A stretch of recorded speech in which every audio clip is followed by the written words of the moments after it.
The Great Hall of the Zephyrian Collective had not seen such activity in 3,000 years.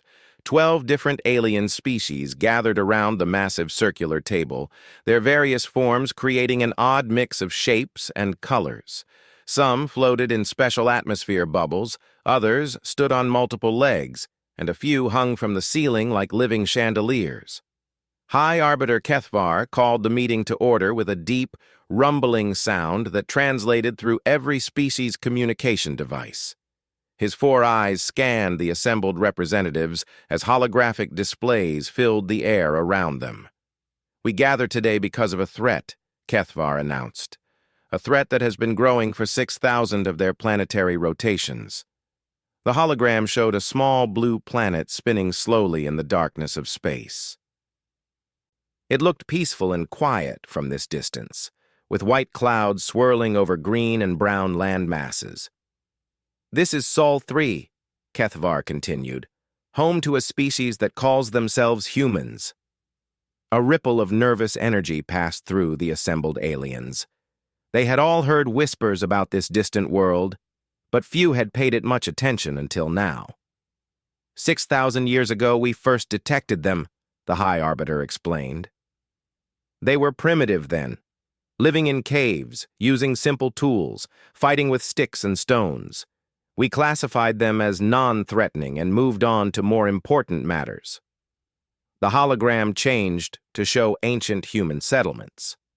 Small groups of humans gathered around fires, creating basic shelters and hunting wild animals. They looked harmless enough. "But we continued to watch," Kethvar said. "Standard procedure for any developing species. What we saw next should have alarmed us immediately." The images began to move faster, showing human civilization advancing at an incredible speed. Cities rose from the ground. Humans learned to farm, to build, to create metal tools. They domesticated animals and learned to sail across vast oceans. "Look at their timeline." Kethvar pointed to numbers floating beside the images. "Most species take 50,000 years to develop basic agriculture. Humans did it in 5,000. Most take 100,000 years to develop metallurgy. Humans managed it in 8,000. The alien representatives shifted uncomfortably in their seats. This was indeed unusual development speed. "But speed was not our main concern," the High Arbiter continued. "It was what they did with their advancement that worried us." The hologram now showed human armies marching across continents, massive battles with thousands of warriors, cities burning and being rebuilt, humans fighting humans with increasing sophistication and deadliness. "They never stopped fighting," Kethvar explained. "Every advancement in technology was immediately turned into a weapon. Every scientific discovery was used to build better tools of war. While other species use conflict to solve specific problems, humans seem to use conflict to solve everything." The images showed human wars growing larger and more complex, from simple sword fights to massive battles involving millions of soldiers, from wooden clubs to metal swords to explosive weapons that could destroy entire cities in seconds. "Observe their recent history," the High Arbiter said grimly. "In just the last century of their existence, they fought 2 planet-wide wars. The second war ended with weapons that could split atoms and level entire cities. Any rational species would have stopped fighting after developing such terrible power." The hologram showed the mushroom clouds of nuclear explosions, the devastation of bombed cities, and the millions of human casualties from their global conflicts. "Instead," Kethvar continued, "they used this period of destruction to develop even more sophisticated methods of warfare. They learned to fight in the air, under the water, and eventually in space itself. They turned their entire planet into a military training ground." Now the images showed human space missions, rockets launching from Earth, satellites orbiting the planet, and small spacecraft exploring their solar system. It all looked relatively innocent. 50 years ago, they achieved spaceflight, the High Arbiter announced. 20 years ago, they established permanent stations around their planet. 10 years ago, they sent exploration probes beyond their solar system. The mood in the Great Hall grew tense. Several representatives exchanged worried glances. 3 days ago, Kethvar said with finality, their probes reached the edge of our space. A collective gasp echoed through the hall. The hologram now showed sleek human spacecraft moving through star systems that belonged to the Zephyrian Collective. The probes were small but clearly advanced, using technology that seemed far beyond what a 6,000-year-old civilization should possess. Our analysis is complete, the High Arbiter declared. This species has demonstrated several concerning characteristics. First, they advance technologically at a rate 10 times faster than any other known species.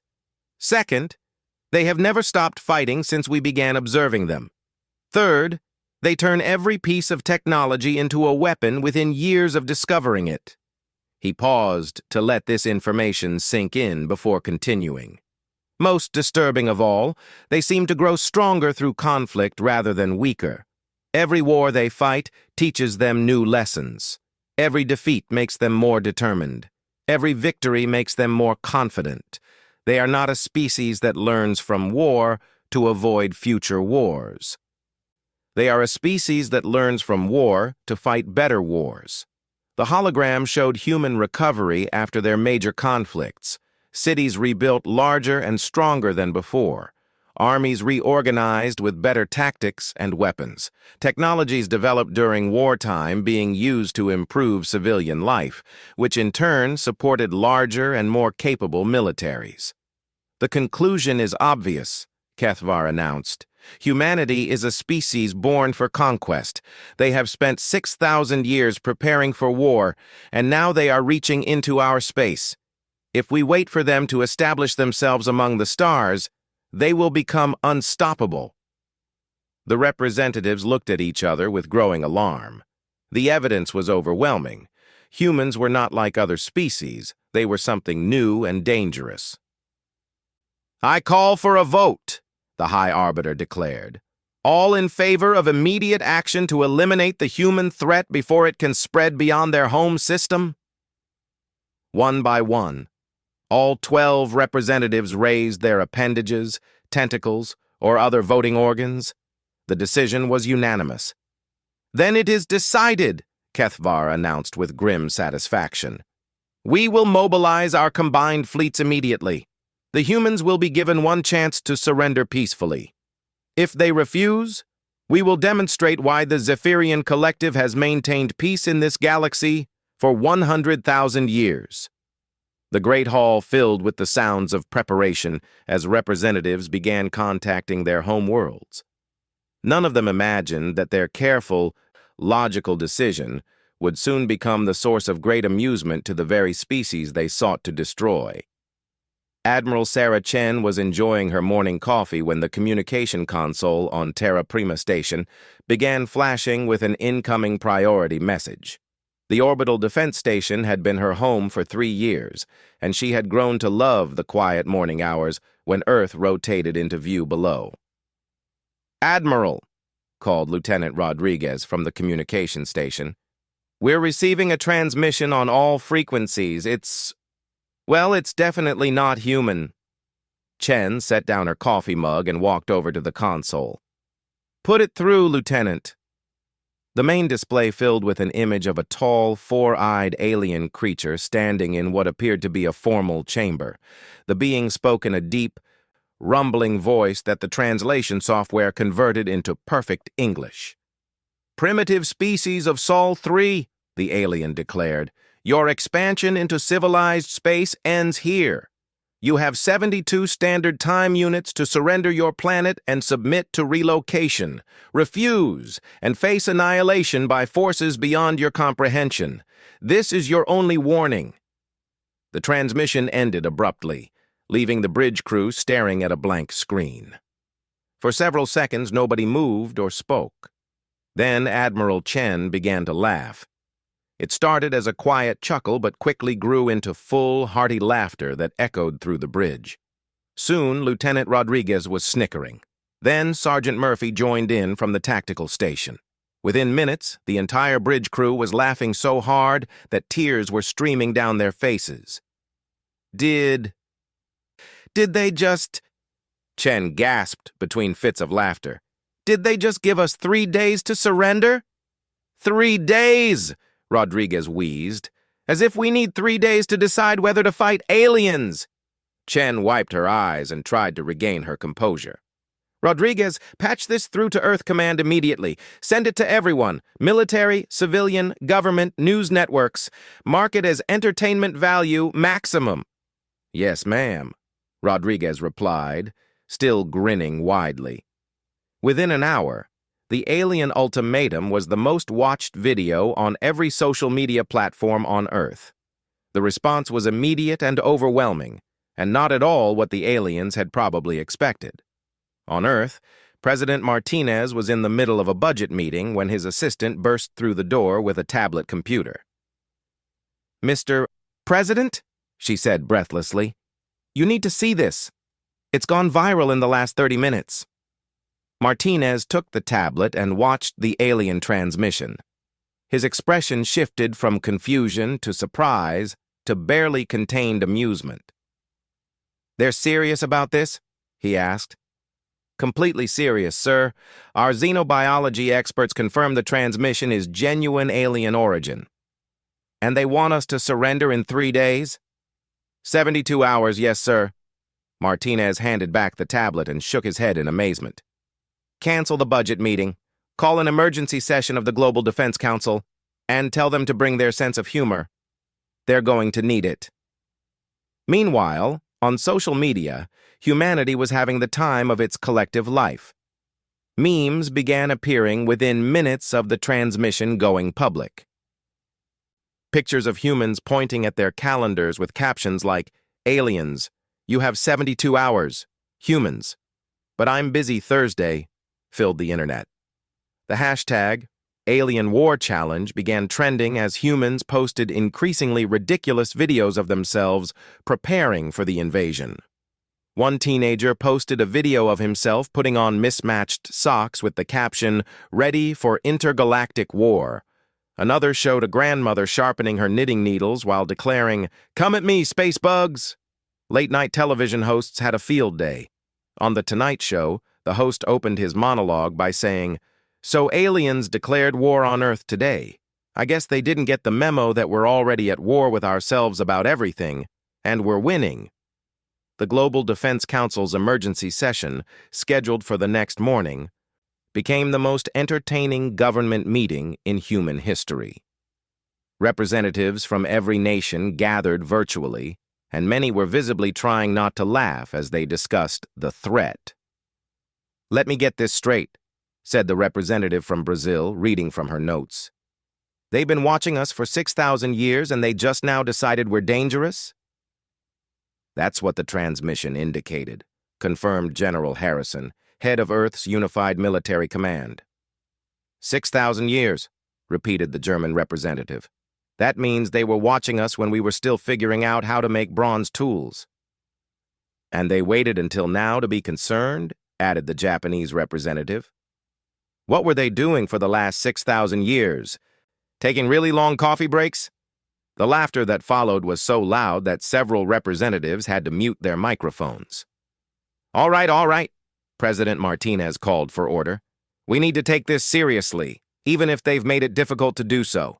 General Harrison, what's our actual military status?" General Harrison cleared his throat and tried to look professional. "Mr. President, I'm pleased to report that Earth's unified defense forces are at full readiness. The Fleet Admiral reports that all combat vessels are operational and crews are eager to entertain our visitors." "How long would it take us to mobilize for actual combat?" asked the British Prime Minister. "About 6 minutes, ma'am," Harrison replied. "But we've been ready for something like this for decades. The real question is whether we want to make this easy for them or really show off." More laughter filled the virtual meeting room. "What do you mean by show off, General?" Martinez asked. "Well, sir, we could just use our standard defense fleet and wrap this up quickly." But this is humanity's first contact with hostile aliens. It seems like a waste not to make it educational for both sides. The Chinese representative leaned forward. Educational how? Harrison's grin was visible even through the video connection. Let's just say that while they've been watching us for 6,000 years, we've been preparing for them for the last 60. Every war game scenario, every tactical exercise, every piece of military technology we've developed has included the possibility of fighting non-human opponents. You mean we've been planning for this? Asked the Russian representative. Planning for it, training for it, and honestly, getting a little bored waiting for it, Harrison confirmed. Our pilots have been running alien combat simulations since they were children. Our engineers have been designing anti-alien weapon systems for fun. Our strategists have written thousands of papers on fighting technologically advanced extraterrestrial forces. The room fell silent as the implications sank in. So when they say we have 72 hours to surrender, President Martinez began, they've given us 72 hours to finish our preparations and make sure everyone has a good seat for the show, Harrison finished. Sir, with your permission, I'd like to send them a response. What kind of response? A polite one. After all, it's not every day that aliens travel all this way just to visit. The president nodded. Draft something appropriate, General. And remember, we want to make a good first impression. An hour later, the aliens received humanity's official response to their declaration of war. It was brief, polite, and broadcast on all the same frequencies they had used for their ultimatum. To our new friends from the Zephyrian Collective, thank you for the advance notice. We appreciate proper etiquette in these matters. We'll have everything ready for your arrival. Looking forward to meeting you in person. Regards, Earth. On Terra Prima Station, Admiral Chen finished her second cup of coffee and looked out at the stars. Somewhere out there, alien fleets were heading toward Earth, expecting to find a terrified planet ready to surrender. They were going to be very surprised. The Zephyrian war fleet emerged from hyperspace at the edge of the Sol system with all the coordination and precision of a force that had conquered dozens of worlds. 10,000 ships of various sizes arranged themselves in perfect battle formation, their weapons charged and shields raised. High Arbiter Kethvar stood on the bridge of his flagship, expecting to see a panicked planet desperately trying to evacuate or mount some pathetic defense. Instead, his sensors showed something that made no sense at all. Report, he commanded his tactical officer. Sir, we're detecting approximately 800 human vessels arranged in what appears to be a welcoming formation. They're maintaining standard diplomatic spacing and broadcasting greeting signals. Kethvar's 4 eyes narrowed. Welcoming formation? They're supposed to be terrified or surrendering. Are their weapons powered? Yes, sir. Fully armed and ready for combat. But they're also broadcasting what our computers identify as dinner menus and entertainment schedules. Before Kethvar could respond to this bewildering information, his communication officer announced an incoming transmission. Sir, we're receiving a message from a vessel identifying itself as the Diplomatic Immunity. They're requesting permission to approach for formal negotiations. Negotiations? Kethvar was beginning to feel like he had walked into the wrong war. We gave them an ultimatum, not an invitation to negotiate. Yes, sir. But they insist that proper protocol for accepting a declaration of war requires a face-to-face meeting to sign the appropriate documents. 30 minutes later, Kethvar found himself in the strangest situation of his long military career. He was sitting in a beautifully decorated conference room aboard a human vessel, being served tea and small, delicious pastries by humans in formal diplomatic attire. Ambassador Thompson, a middle-aged human with graying hair and a warm smile, sat across from him reviewing a stack of documents. Now then, High Arbiter, if you'll just sign here, here, and initial there, we can make this declaration of war completely official. Kethvar looked at the papers in confusion. These appear to be sporting event contracts. Exactly, Thompson beamed. We've taken the liberty of converting your invasion into a formal military exercise with proper rules of engagement. Much more civilized this way, don't you think? But this is war, not a sporting event. Oh, we know that, Thompson assured him. But humans have found that wars go much more smoothly when everyone agrees on the rules first. For instance, we've scheduled the first engagement for 1400 hours tomorrow, Earth Standard Time. We'll provide live commentary for both fleets, and we've arranged for medical stations to handle any injuries. Kethvar felt a headache forming between his second and third eyes. You've arranged medical stations for your own injuries?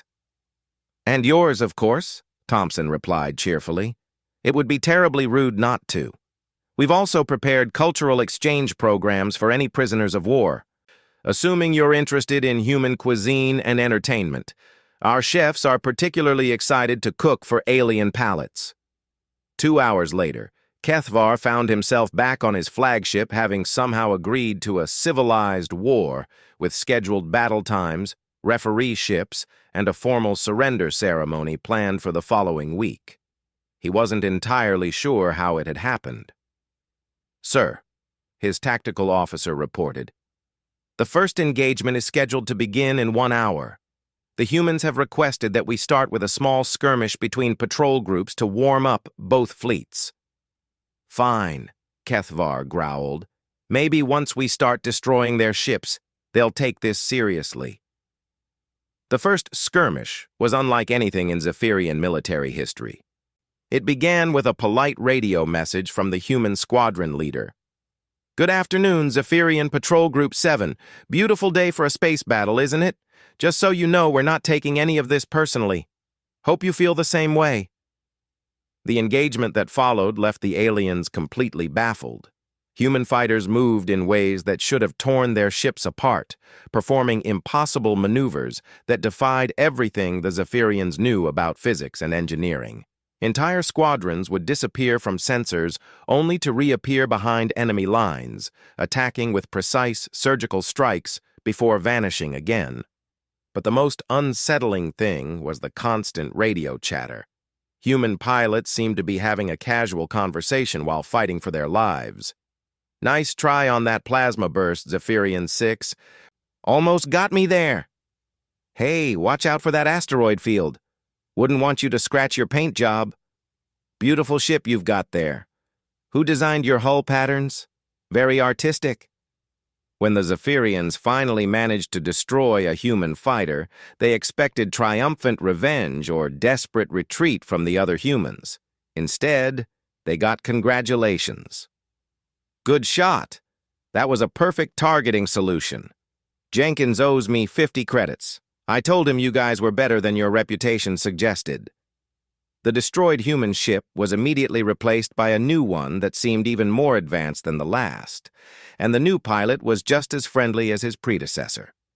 After 6 hours of the most polite space battle in galactic history, Kethvar called for a ceasefire. His forces had technically won. They had destroyed more human ships than they had lost. But it felt like losing. Every human ship they destroyed seemed to be immediately replaced by 2 more. And the humans acted like the entire battle had been an enjoyable training exercise. Sir, his communication officer reported, the humans are broadcasting their daily battle summary. On the main screen, a cheerful human news anchor appeared. Good evening, this is Sarah Kim with Earth Defense Network News. Today's war activities included a delightful skirmish with our new alien friends from the Zephyrian Collective.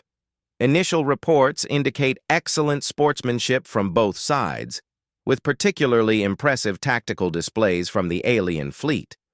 Tomorrow's schedule includes a medium-scale engagement at 0800 hours, followed by cultural exchange activities at 1500 hours. The weather in the combat zone is expected to be clear with low radiation levels, perfect for outdoor space battles. Kethvar turned off the transmission and rubbed his aching head with all 4 hands. This is not how wars are supposed to work, he muttered. Sir, His tactical advisor approached nervously. "I've been analyzing the human ship replacements. Each new vessel shows technological improvements over the one it replaced. And, sir, our intelligence suggests that the ships we've been fighting are not actually Earth's main military force." "What do you mean?" "According to their public broadcasts, the ships engaging us are from something called the Local Patrol Group. Apparently, Earth's actual defense fleet has been observing our battles for training purposes." Kethvar stared at his advisor in horror. "Are you telling me that we've been fighting their equivalent of traffic police?" "That appears to be the case, sir." For the first time in his long military career, High Arbiter Kethvar began to wonder if the Zephyrian Collective had made a terrible mistake. These humans weren't behaving like any enemy he had ever encountered. They were polite, organized, apparently endless in their numbers, and seemed to be treating the entire invasion as some sort of elaborate welcome party. Worst of all, they were clearly not taking the Zephyrian Collective seriously as a threat, and Kethvar was beginning to understand why. After 3 days of the most confusing warfare in galactic history, High Arbiter Kethvar demanded an emergency meeting with human leadership. He transported to the human flagship with a full honor guard, expecting to negotiate surrender terms with a beaten enemy. Instead, he found himself in an elegant conference room where Ambassador Thompson was serving coffee and displaying holographic charts like they were discussing a business merger rather than a military conquest. "High Arbiter, wonderful to see you again," Thompson greeted him warmly. "How are you enjoying our little war so far? I hope your crews are getting valuable training experience." Kethvar's patience finally snapped. "Enough!" he roared, his 4 eyes blazing with frustration. "Your species is impossible. We came here to conquer you, and you've turned our invasion into some sort of social event. Your forces should have been obliterated days ago." Thompson nodded thoughtfully. "I can see how this might be confusing for you. Please, sit down. Let me explain what's really happening here." Despite his anger, Kethvar found himself taking a seat. Something in the human's calm demeanor suggested that he was about to learn something important. "You said your people have been watching us for 6,000 years. Thompson began, activating a holographic display. "That's quite a long time from a human perspective, but I'm afraid you may have misunderstood what you were observing." The hologram showed Earth's timeline, but now with additional information that the aliens had not included in their own analysis. 6,000 years ago, when you first detected us, humanity was indeed primitive by galactic standards. But we weren't at the beginning of our development. We were already several thousand years into it. Those cave dwellers you saw were the survivors of an ice age that had wiped out previous civilizations." Kethvar leaned forward, suddenly interested despite himself. "You see, humanity has been dealing with existential threats for much longer than 6,000 years. Ice ages, volcanic eruptions, plagues, asteroid impacts. Our planet has tried to kill us dozens of times. Each extinction-level event taught us the same lesson: adapt or die." The hologram showed human civilizations rising and falling, each time rebuilding faster and stronger than before. "Those wars you observed weren't random violence," Thompson continued. "They were training exercises. Every conflict taught us new lessons about strategy, logistics, technology, and survival. What you saw as primitive warfare was actually humanity's longest-running military academy." The display shifted to show human technological development, but now with a new perspective. Each invention wasn't just a tool, it was a potential weapon, a defensive measure, or a survival technology. When we learned to farm, we also learned to feed armies. When we learned to build cities, we also learned to fortify them. When we learned to make steel, we immediately turned it into weapons. You thought we were a species obsessed with war, but actually, we were a species obsessed with survival. Kethvar felt a cold realization creeping over him. "You mean?" "Every single advancement in human history was made with one question in mind," Thompson confirmed.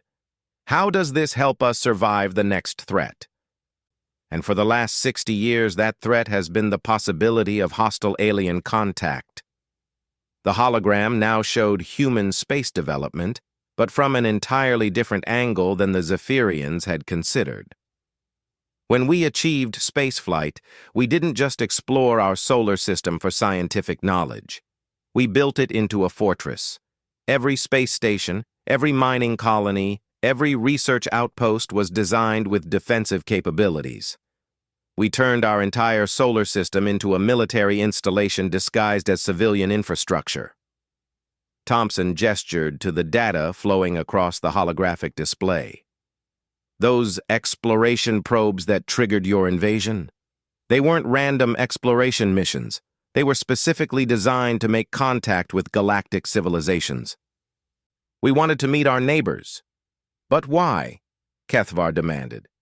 If you expected us to be hostile, why reveal yourselves? Thompson smiled. Because isolation is death for a species like humanity. We learned that lesson from our own history. Every civilization that tried to hide from threats eventually fell to them. The only way to survive is to meet threats head-on, learn from them, and turn them into advantages. The High Arbiter's tactical mind was beginning to grasp the implications. You wanted us to attack you. We wanted to know what we were dealing with, Thompson corrected. Your response told us everything we needed to know about galactic politics, military doctrine, and threat assessment capabilities. Frankly, we're a bit disappointed. We were hoping for more of a challenge. Kethvar stood up abruptly. His 4 hands clenched into fists. Impossible! We have 10,000 ships. We represent 12 advanced civilizations. We have been spacefaring for millions of years. And in those millions of years, Thompson replied calmly, how many existential wars have you fought? How many times has your entire civilization been threatened with complete extinction? The question hung in the air like a death sentence. Kethvar knew the answer. The Zephyrian collective had enjoyed peace and stability for hundreds of thousands of years. They had no experience with total war, with fighting for their very existence. You said we've been fighting for 6,000 years, Thompson continued. But that's just the period you observed. Humans have been fighting extinction for over 100,000 years. Every generation of humans has been born into a world where survival was never guaranteed. The hologram shifted again, showing human military capabilities that had never been displayed during the recent battles. The ships you've been fighting represent about 1% of Earth's actual defensive capabilities, Thompson explained casually. We've been holding back because we wanted to assess your technology and tactics without revealing our own. New images appeared showing massive space installations hidden throughout the solar system, fleets of advanced warships in stealth formation, and weapon systems that made the Zephyrian technology look primitive by comparison. But the real shock for you should be this, Thompson said, highlighting another section of data. Earth isn't just defended by humans anymore. Kethvar stared at the display in growing horror. The data showed dozens of other species, all allied with humanity, all contributing to Earth's defenses. You see, while you spent millions of years maintaining the status quo, humans spent 60 years doing what we do best, making friends. Every species we've encountered has been offered the same choice. Join our confederation as equals, or simply trade and cooperate as neighbors. So far, every species has chosen cooperation. The implications crashed over Kethvar like a tidal wave. The primitive species they had come to eliminate wasn't just technologically advanced. It was the center of an interstellar alliance that the Zephyrian collective didn't even know existed. How many species? He whispered. 47, Thompson answered cheerfully. All voluntary members, all contributing their unique technologies and perspectives to our collective defense. All of them quite upset that you declared war on us without even trying to communicate first. Kethvar sank back into his chair, overwhelmed by the revelation. the Zephyrian Collective had thought they were eliminating a primitive threat. Instead, they had attacked the capital of an advanced confederation that had been preparing for exactly this scenario for decades. The saddest part, Thompson added gently, is that this whole conflict was completely unnecessary. If you had simply sent a diplomatic mission instead of a war fleet, we would have welcomed you with open arms. We've been hoping to meet older civilizations like yours. We have so much we could learn from each other. For the first time in his life, High Arbiter Kethvar realized that he had made a catastrophic error in judgment. The Zephyrian Collective wasn't fighting a primitive enemy. They were fighting the most experienced warriors in the galaxy, supported by technologies they couldn't understand, backed by allies they hadn't known existed. And worst of all, these warriors would have preferred to be friends. High Arbiter Kethvar returned to his flagship in a state of shock that his crew had never seen before. His 4 eyes stared blankly at the tactical displays showing the human fleet, but now those innocent-looking ships seemed like sleeping giants rather than primitive vessels. "Sir," his communication officer reported nervously, "the human Admiral Chen is requesting permission to board for a final negotiation meeting." Kethvar almost laughed. After everything he had learned, the humans were still being polite. "Grant permission and prepare a proper honor guard. I believe we owe them that much respect." Admiral Chen arrived with a small delegation and a collection of data tablets. She was a surprisingly small woman with gray hair and kind eyes, not at all what Kethvar had expected from humanity's military leader. "High Arbiter," she greeted him with a formal bow. "Thank you for accepting our request. I hope Ambassador Thompson's briefing was educational." "Educational," Kethvar repeated bitterly. "That's one way to describe learning that everything you believed about the universe was wrong." Chen nodded sympathetically. "I understand the feeling. Humans experience it quite regularly. It's part of how we stay adaptable." She activated one of her tablets, displaying a 3-dimensional map of local space. "I wanted to show you the real situation before we discuss terms. You deserve to understand exactly what you're dealing with." The map showed the Zephyrian fleet as red dots, surrounded by thousands of blue dots that represented human and allied vessels. The aliens were completely surrounded by a force 10 times larger than their own, hidden by stealth technology that the Zephyrians couldn't detect. "The ships you've been fighting belong to the Sol System Patrol," Chen explained. "They're our local police force, essentially. Our actual military hasn't participated in this conflict yet." Kethvar stared at the display in dismay. "Your police force defeated our military scouts." "I'm afraid so. But don't feel too bad about it. Our police force has been training specifically for alien contact scenarios for 30 years. They're quite good at their job." Chen highlighted another section of the map. "This is our rapid response fleet. They've been stationed here since your ships were first detected entering our space. And this," she indicated a massive cluster of dots, "is our home defense force. They're currently powered down to avoid alarming your sensors, but they can be combat-ready in approximately 4 minutes." The scope of humanity's military preparation was staggering. Kethvar realized that the Zephyrian Collective had walked into the most sophisticated defensive trap in galactic history. "But the most important thing I want to show you," Chen continued, "is this." The map expanded to show dozens of star systems, all connected by lines indicating communication networks and trade routes. Each system was defended by mixed fleets of various alien species working together. "This is the Terran Confederation," Chen announced. 47 species, including humanity, working together for mutual defense and prosperity. Every one of these species was contacted through diplomatic missions, not invasion fleets. Kethvar looked up from the display. "You're saying we could have simply asked to join this confederation?" You could have asked for anything, Chen replied. Trade agreements, technological exchange, cultural programs, military cooperation, anything except what you actually did. Which was? Threatened to exterminate us without even trying to communicate first, Chen said simply. That was the one approach guaranteed to trigger our defensive protocols. The High Arbiter felt the weight of his species' mistake pressing down on him.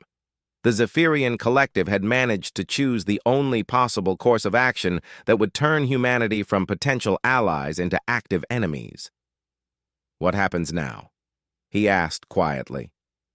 Chen consulted another tablet. That depends entirely on you. We've prepared several options. She displayed a list of possibilities on the main screen. Option 1. You surrender unconditionally, and we escort your fleet to designated holding areas while we negotiate with your government. Option 2. You attempt to continue this war, and we demonstrate why 47 species chose to ally with humanity rather than fight us. Option 3. She paused, and for the first time since boarding his ship, Chen smiled. Option 3. You accept that this entire conflict was a misunderstanding based on incomplete information, and we start over with proper diplomatic protocols. Kethvar blinked in surprise. Start over? Of course, humans are naturally optimistic. We prefer to assume that intelligent species make mistakes rather than assuming they're inherently evil. Your collective made a strategic error based on 6,000 years of incomplete data. That's understandable. Chen activated another display showing detailed analyses of Zephyrian technology, culture, and military doctrine. We've learned quite a bit about your people during this conflict, she explained. Your ships show remarkable engineering. Your crew coordination is excellent. Your tactical doctrine is sophisticated, if somewhat outdated. These are all signs of a mature, intelligent civilization. But you defeated us easily. We had advantages you couldn't have anticipated, Chen admitted. 60 years of preparation, superior numbers, advanced technology, and most importantly, experience with total warfare. But those same advantages could be shared rather than used against you. Kethvar found himself considering possibilities he would never have imagined a week ago. You would share your military technology with us? We share everything with our allies, Chen replied. Technology, resources, knowledge, protection. The only requirement is that member species commit to peaceful resolution of conflicts and mutual defense against external threats. What about the Zephyrian Collective's other worlds? You couldn't possibly extend protection to 12 different species across dozens of star systems. Chen's smile widened. High Arbiter, I think you still don't understand what you're dealing with. Show him, Lieutenant. The display changed to show the true scope of the Terran Confederation's reach. Defense fleets stationed in hundreds of star systems, communication networks spanning thousands of light years, and trade routes connecting civilizations across entire galactic sectors. The Confederation isn't based on Earth, Chen explained. It's based on the principle that intelligent species are stronger together than apart. We've been building this network for 60 years, preparing for the day when we would meet older galactic civilizations. You've been preparing to meet us?